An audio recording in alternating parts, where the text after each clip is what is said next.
Ladies and gentlemen, please welcome to the stage Tribeca Film Festival co-founders Jane Rosenthal and Robert De Niro.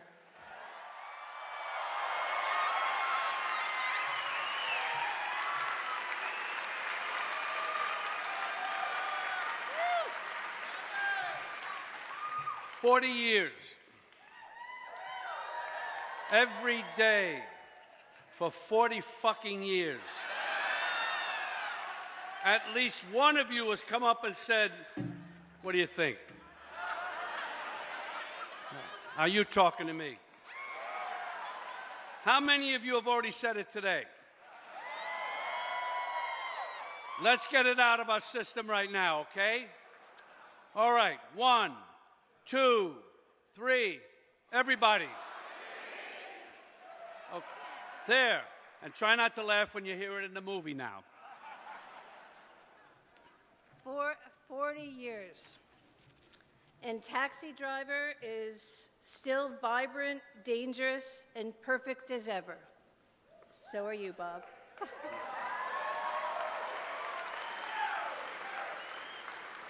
Marty Scorsese and Taxi Driver was my personal reason for wanting to go into film. And here we are at the Tribeca Film Festival in this beautiful theater, seeing this classic, quintessential New York film. Marty Scorsese, Paul Schrader, Jodie Foster, Harvey Keitel, Sybil Shepherd, and thanks to Sony for this meticulous restoration and to Infor for sponsoring tonight. Please stay after the movie for a discussion with Marty, Bob, Paul, Jodie, Harvey, Sybil, and moderated by Kent Jones. And now, Taxi Driver. Good evening, everyone, and thank you so much for coming out tonight. My name's Mara. I'm the Panels and Programs producer here at the festival, and it's my pleasure to introduce an incredible group tonight. Firstly, our moderator, Kent Jones.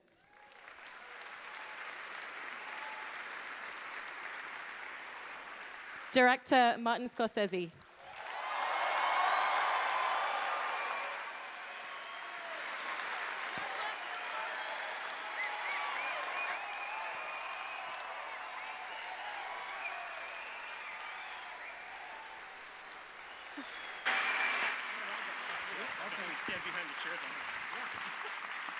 Robert De Niro.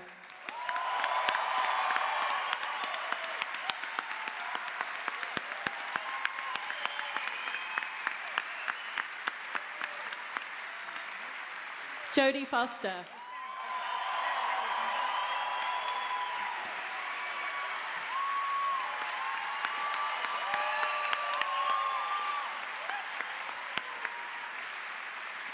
Sybil Shepherd.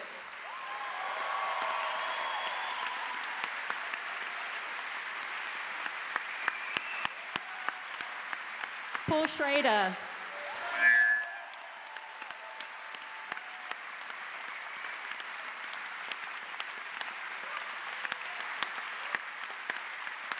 Michael Phillips.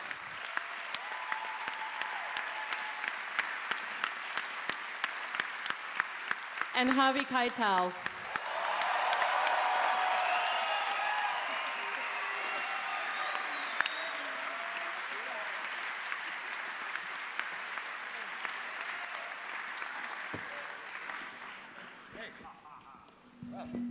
Yeah, I guess we should sit, right? Let's do it. Yeah. All right.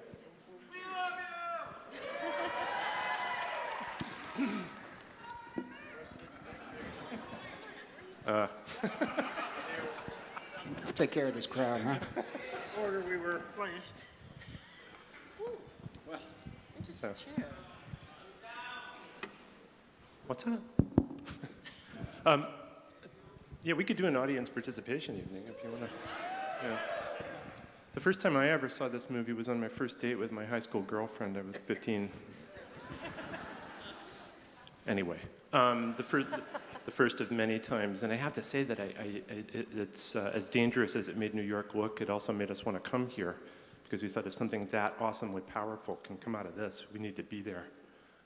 And I know a lot of other people who felt the same, many people in the audience, I'm sure. I guess the best place to start is with the writer, Paul Schrader. And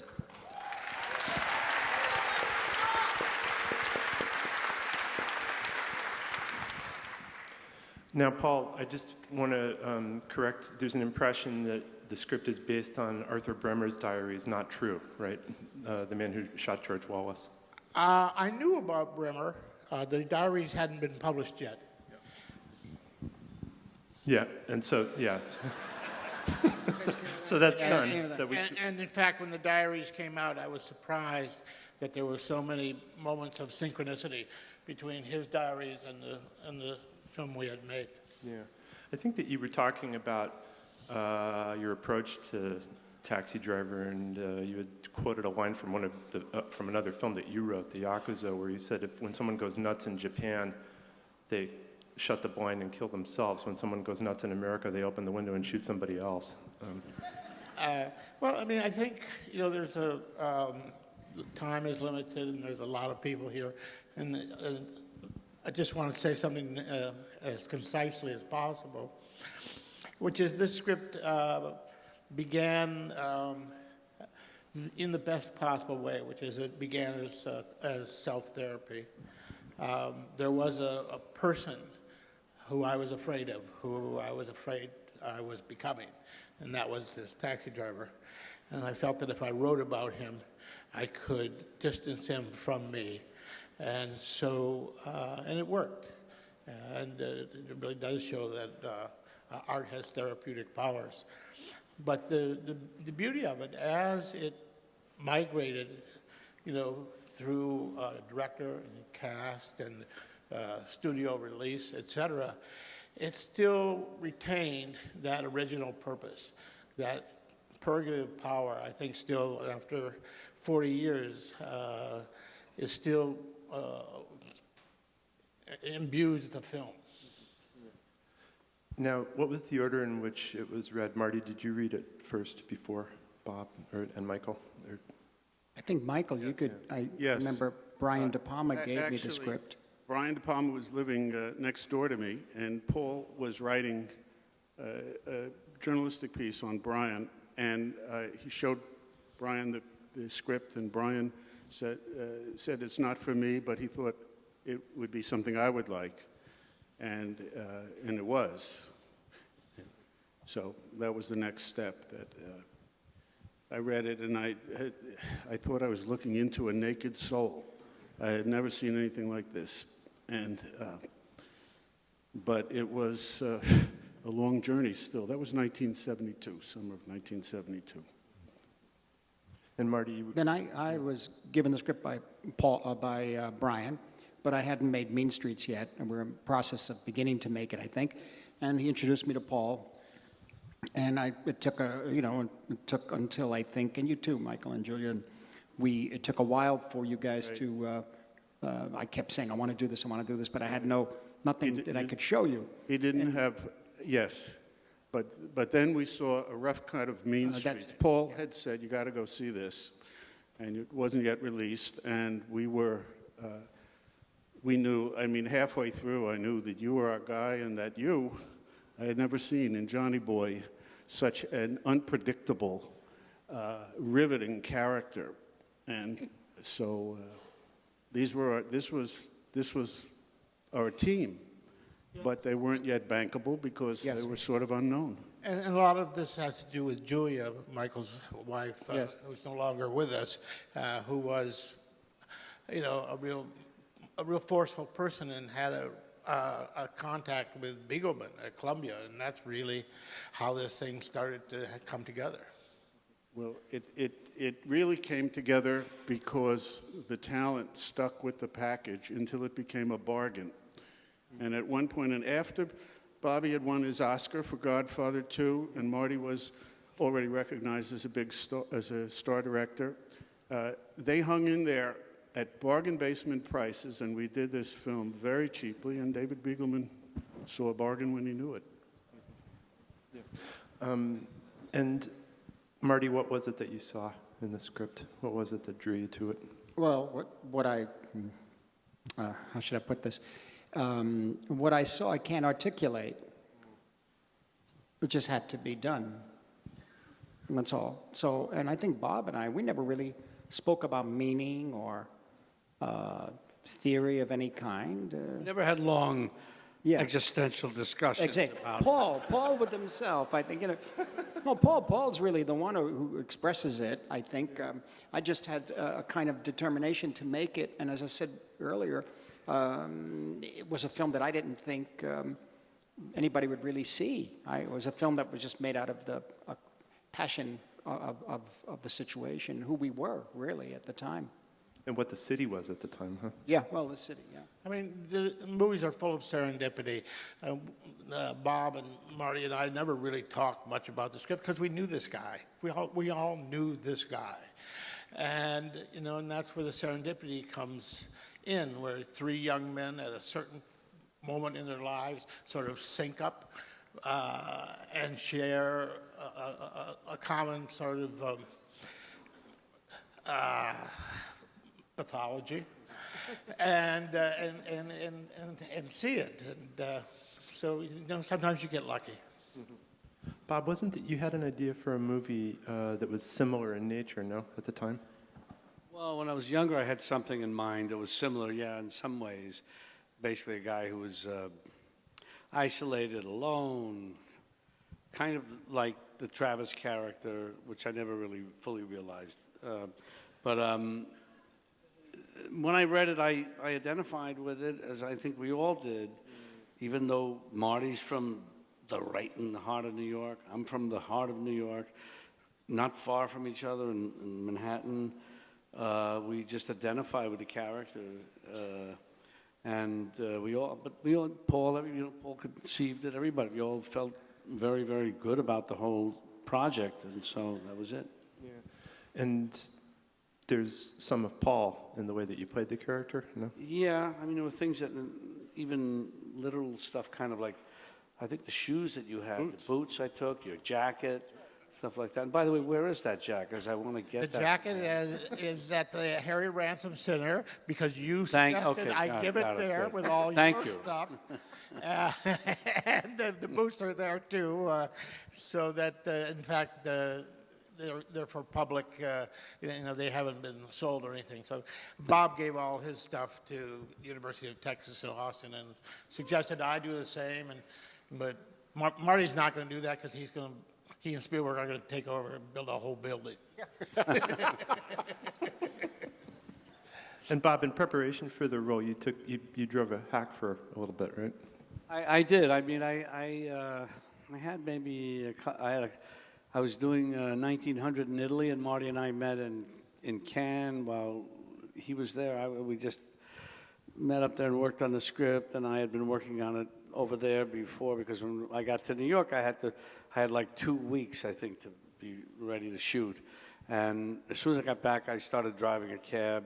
I thought I drove for at least like 10 days or something, or maybe the whole, but I drove as much as I could in that period. We had to start at a certain point. And yeah. And is it true that somebody got into your cab and said, aren't you the guy that won the Oscar? Marty said, I don't know, I don't remember. Okay. You told me that it was a guy got in the car and he noticed that it was your name on the driver's license, and you said, my God, you just won an Oscar. Is it that hard to get a job as an actor? Yeah. I said, yeah. I'm still on the unemployment line. Jody, you were really surprised to get this script offered to you, right?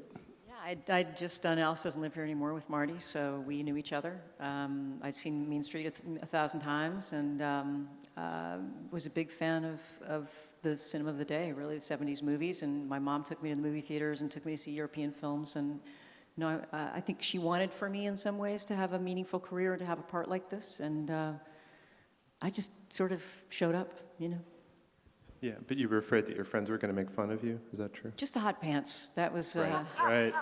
I wasn't good. The hot pants and the dumb hat and the sunglasses. And the first day that, I believe it was Ruth Morley, yeah, the costume designer, the first day I cried. And then I was actually mortified the first day of shooting. And you had to do a 4-hour interview with a psychiatrist, or? Well, the Board of Education didn't want to give me a work permit. Every time a young actor has to do a movie, they have to get a work permit. And then they said, no, I couldn't have one. And we hired a lawyer, and they decided to determine whether I was psychologically sane enough to play the part. And I guess I passed. Congratulations. Thank you. Sybil, I had read something very interesting that you had said about, yeah, I mean, you were in, 3 amazing movies, kind of almost back to back. Last Picture Show, Heartbreak Kid, and Taxi Driver. And with Heartbreak Kid, you had said you had learned.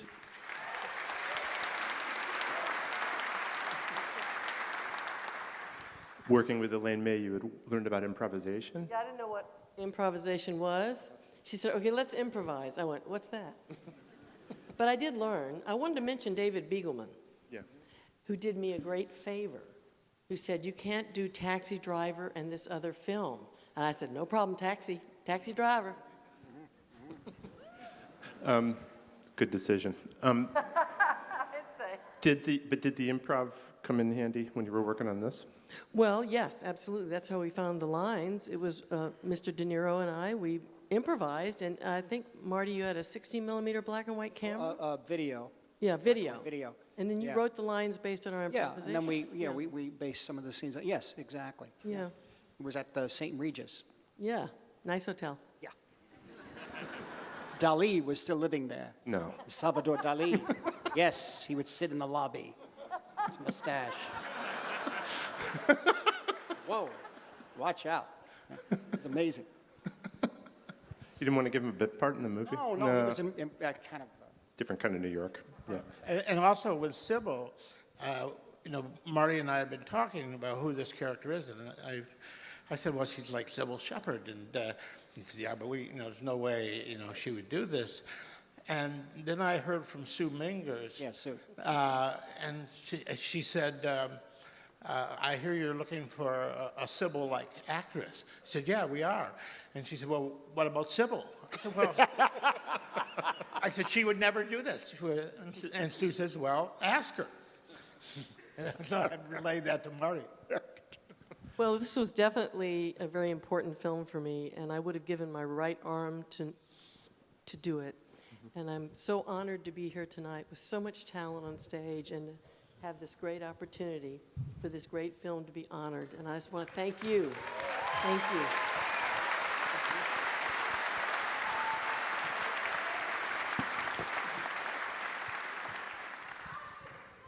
I love you too. Now, there is a fair amount of improv in the movie, correct? Oh, Go no, I mean, the script was very structured and rigorous. Yeah. It was primarily with Albert. Albert brought, Yes. and that was something Scorsese does that's very smart. When you have an uninteresting role, cast a comic. And this really was a boring role that I had written. So Marty puts Albert in there and it becomes So I offered it to Harvey. It was a boy. He told me just earlier, I forgot, I offered you that part. And you said you want to do the pimp. The right? pimp, yeah. We had the boring part. Thank you, Paul. Harvey, you went and worked with a real pimp, correct? Yeah. Sorry. I didn't. Has the statute of limitations apply here? Yeah, I hope so. Well, I'd just like to say how I met Marty, and then I'm going to pass the mic. Marty was casting a student film at NYU. Perhaps it was the first 35-millimeter film Yes. ever made in the country. And after a number of auditions, there must have been 100 actors that showed up at first, and it came down to 3 of us, all out-of-work actors, auditioning for a movie that didn't pay any money, that was going to shoot on weekends. So I show up at NYU. At nighttime, it's dark in there. I walk in, and some fella says to me, okay, walk down the hall. You see where that light's coming from the room? I I said, yeah. He said, just walk in there and wait. So I figure I'm waiting my turn to audition, the last audition for the part. There have been 3 auditions. So I walk into the room, lights on, and the whole school was dark. Just I walk in the room, there's a lamp, like in a police station, shining. I walk in, and there's a guy sitting behind the desk, and he goes, sit the fuck down. I said, what? He said, sit the fuck down. I said, excuse me, but who are you? He said, just sit the fuck down. I said, go fuck yourself. He stands up. I stand up, and all of a sudden I hear a voice shouting from the back of this dark room, Harvey, no, stop, wait, it's an improvisation.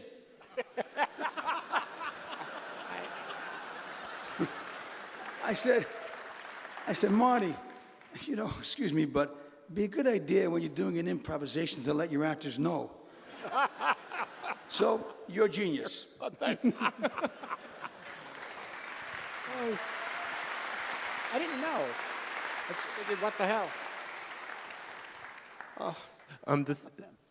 The pimp? story. You don't want to tell the pimp story? Come on. Actor studio. Bill Mencken was the guy behind it. No, Bill Minkin was the guy in the room, yeah. Yes, who at one of Marty's birthday parties, Yeah. celebrating Marty's birthday, shoved his face into the cake. Yes. Remember that? Yes, right, yes. Well, Another tell about the improv. pimp. He's avoiding this.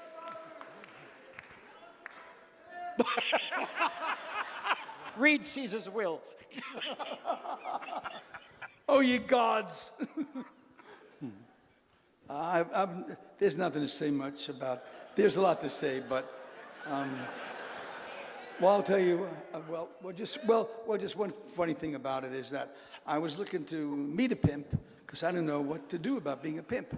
Not that I wasn't a lowlife myself, but so I was doing a Broadway show at the time, and a lot of the girls would hang out near 10th Avenue, 9th Avenue, and I went over to one of the girls one night, and my name was on the marquee and all that, so I went up to her, and I said, excuse me, but I'm Harvey Keitel, and there's my name on the poster there, and I'm doing a movie, and I began to explain to her about playing the pimp in Taxi Driver, and I said, I'm looking for someone to help me to understand what it's like to be a pimp. And I'm talking, and I'm talking, and I'm talking, and she doesn't say a word. I said, could you help me out? She looks at me and goes, no one's going to talk to you. So I sulked away like this, and then I met a pimp. I mean, someone who said he was a former pimp. I don't know what that means, and we improvised for a couple of weeks together, me and this fellow, and he taught me what it was like to play the role of a pimp, and I'd play the girl, and he taught me what the pimp would do, and then I'd play the pimp, and he'd be the guy, and we had a good business together.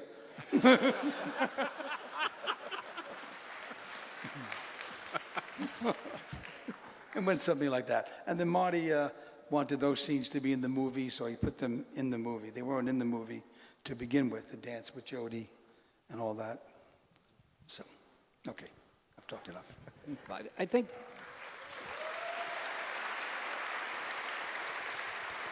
think in terms of improv, though, basically the key one was Bob and the Mirror, where I remember he called you, Paul. I asked him to say something in the Mirror, and so he called you. And Yeah, I mean, it was not scripted because the script just said Travis looks in the mirror, plays like a cowboy, takes out the gun, talks to himself.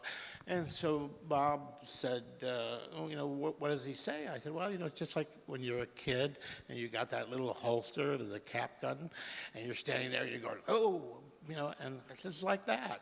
And so, he took it from there.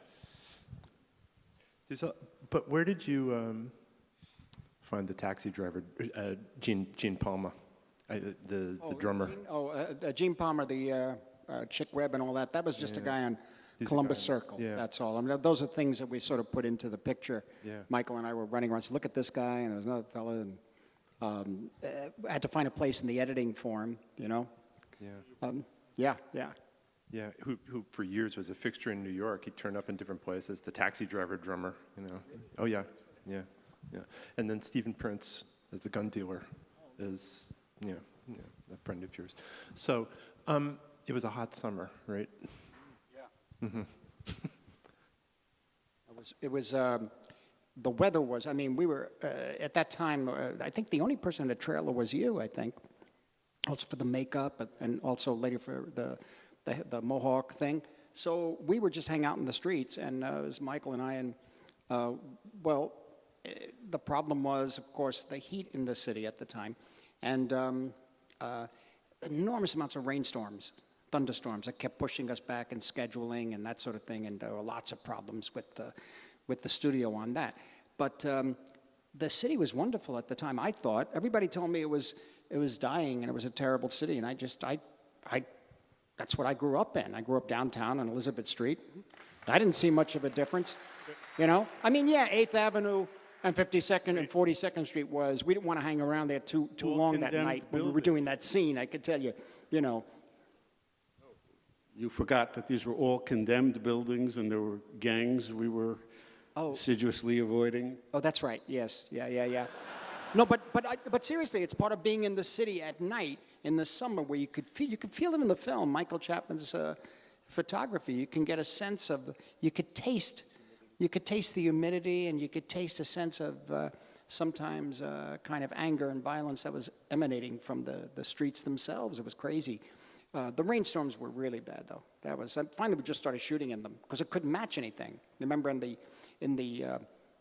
scene with the apple pie and the luncheonette, and I didn't want to shoot against the wall. I wanted to shoot out the window with Bob and Sybil because you had all of Columbus Circle out there, and you had all this going on, but nothing matched when it stopped raining and rained. And so we had a big confrontation about that with the studio, but we finally pulled through on that because I felt that the city was so much of a character, and we sort of had to really fight our tooth and nail to get that, I remember. Yeah, don't really believe him. Scorsese has never cared about whether things matched. That's true. That's true.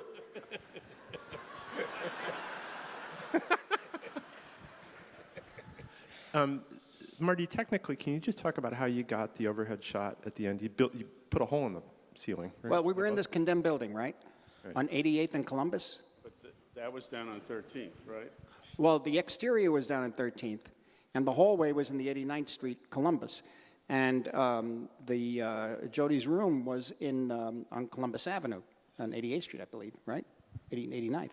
And the building was somehow, if it was condemned, we're still in it. We were shooting a movie in there. I don't know what happened, but the next thing we started, I remember, Michael, because it was in the script that it was an overhead tracking. And I said, well, they said, how do you want to get it? I said, well, I guess we have to cut through the ceiling, which is what they did. And it took about 3 months, remember? And then when it came time to shoot it, the teacher, or what is it, like the child labor law person? Oh, did they cause you trouble? Well, they said you only have 20 minutes. Right. So sorry. And so we were talking to your mother. We were trying everything. No, please, no, please. I mean, 20 minutes we did. It's been like a year building up to it. But they said, no. I said, please. She went, just an extra shot, you know. But we got it, I think, in 2 takes. Yeah. Sometimes that's all it takes. That's all it takes, yeah. It was so funny. And you were kind of freaked out about the blood? Freaked out? Fake Oh, blood? no. It was fantastic. You loved it? I mean, I remember Okay. Dick Smith there with all those big, wonderful gallons of Caro syrup, you know, with things floating around in them. And all the guys would teach me what they were doing. And watching Bobby put on his headpiece, you know, the prosthetic mohawk. It was fascinating. And it, you know, people have always asked, and I'm sure has asked all of us, how frightening that scene was and how frightening it was to shoot. But honestly, it was kind of fun. I don't know. A lark. Bob, the Mohawk was it's a special forces thing, right? You got. That was a thing that Marty. Speaking about that whole shootout at the end, it's funny when you do those kind of terrible, gruesome scenes. Everybody kind of jokes, and I guess it made me think of people who are in those type of situations for real probably have no choice but to joke about it, and that's kind of what we were doing, as I remember, in that, you know, in that setting, because it's just so gruesome that you make jokes about it, even though it wasn't real. It was real enough for us, and in any case. But the Mohawk was something that Marty and we were with a friend of his who was in special forces at that time, who would do halo, I guess, diving, you know, into Cambodia or Laos or wherever, and he showed us a picture of he and his outfit, and they had, a couple of guys had Mohawks, or at least one or two of them did, as I remember. Yes. And we said, that's great, let's use that, let's try and do it. So then it was just how we could do it, because I was about to do The Last Tycoon after that, and my hair was all bushy and everything. So I remember Marty and I had to kind of resolve it, and we met at Gallagher's Steakhouse. I don't know if you remember that, Marty, Yeah. on 52nd Street. We had a talk about how we're going to do this, and we decided to get Dick Smith to do a test, and Dick did a test, and it worked. Yeah, yeah. You know, we were very concerned about. I remember I was in the other room, and I had fallen asleep while he was working on your the headpiece, whatever it is, with the Mohawk, and I just dozed off for a moment, and then I felt a tap on my shoulder, and I opened my eyes, and you were there with this thing, and it was terrifying. It was like, whoa, does it work? I said, really scary, yeah. I want to just talk a little bit about Bernard Herrmann and his incredible score.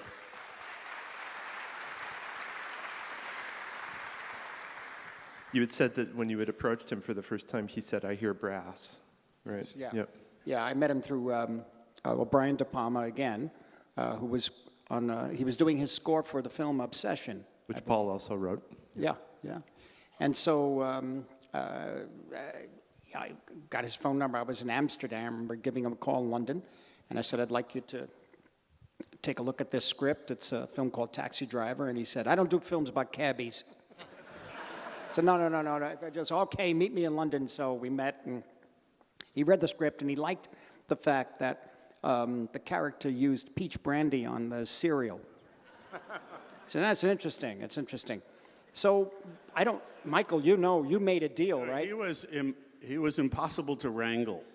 He kept quitting the film. Yeah. He arrived at the airport. He had been in self-exile in England for a decade, came back and went straight to the return counter to buy a ticket and had brought back. And then on the recording stage, there was a gooseneck lamp that he kept hitting with his baton, but he blamed the lamp and he quit and he threw his baton into the orchestra. But Bernie died. We recorded for 2 days, and he died at the end of the second day that evening.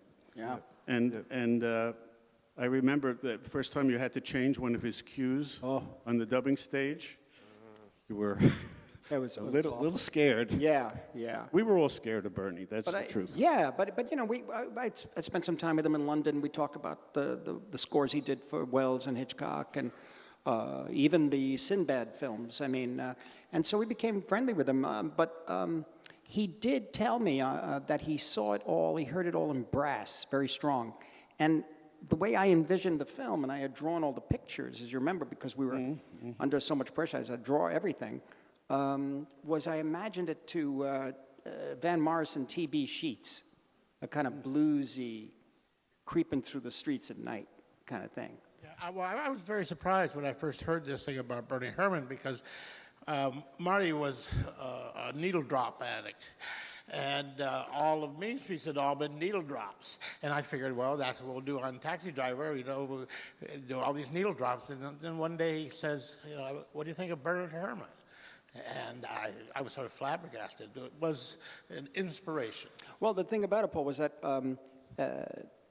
this term needle drops, I guess, is something about a music being heard, because that's how I grew up, with all the music around me from different places, different windows, and whether it was opera or jazz or swing or rock and roll.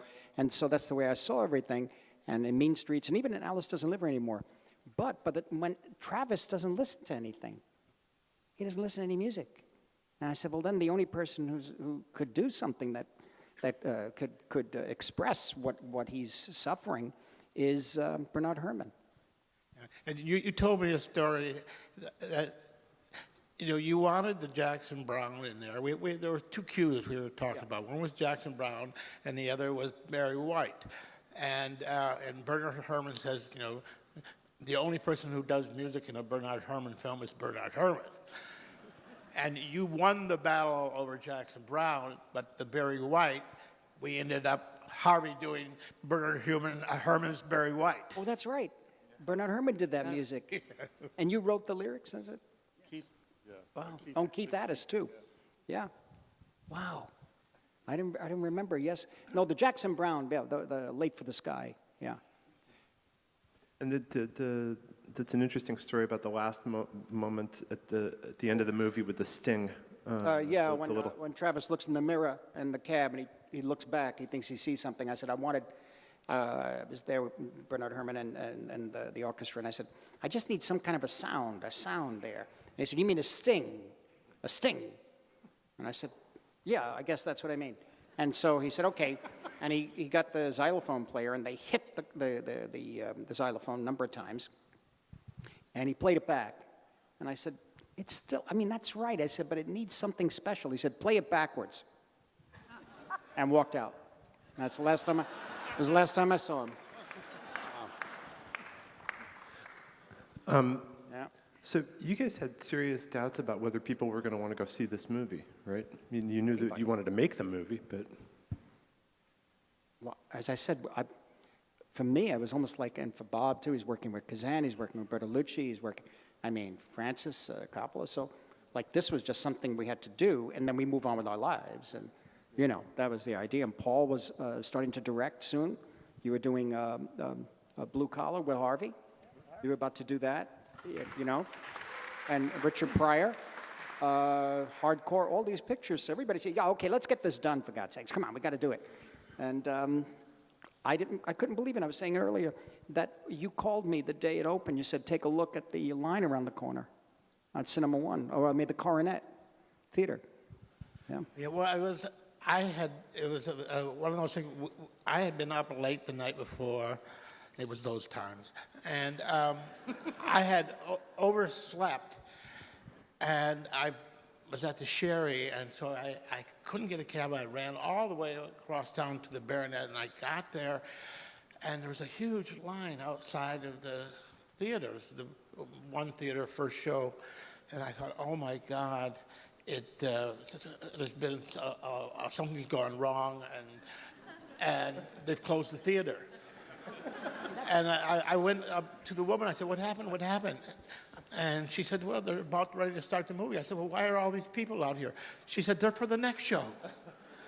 And I walked up into the theater.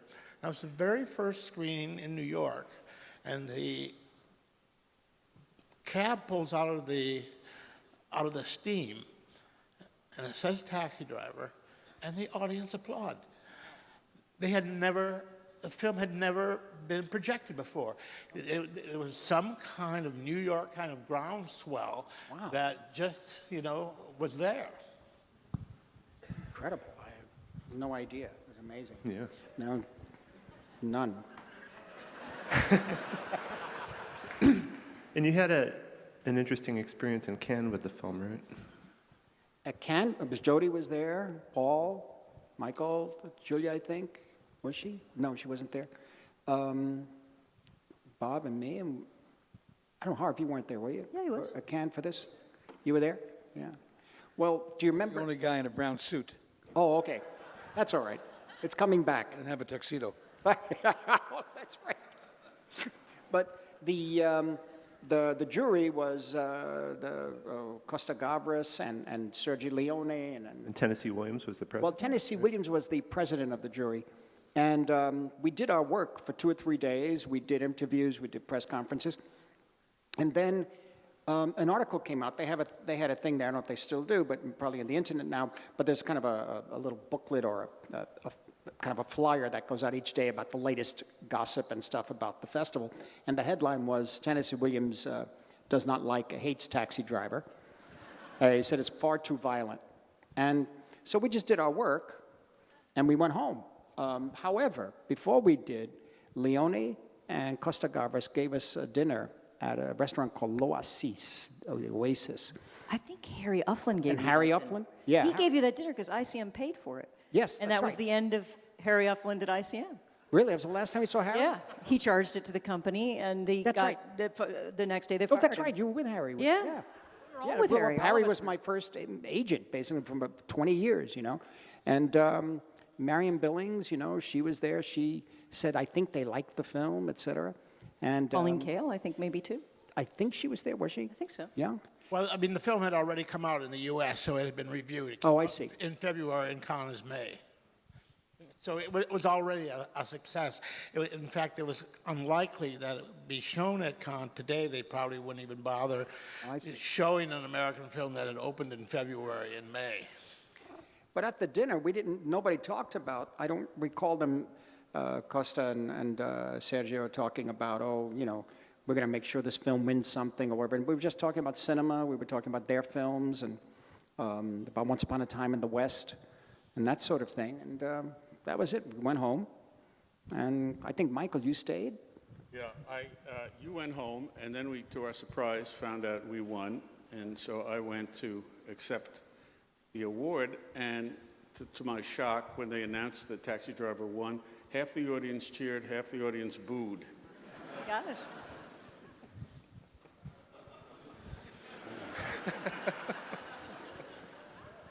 Well, okay, but the movie gets the last laugh Yeah. because you know that's why we're all here tonight, and I want to thank you all for coming. Thanks, Thank you. everybody. Thank you. Thank you.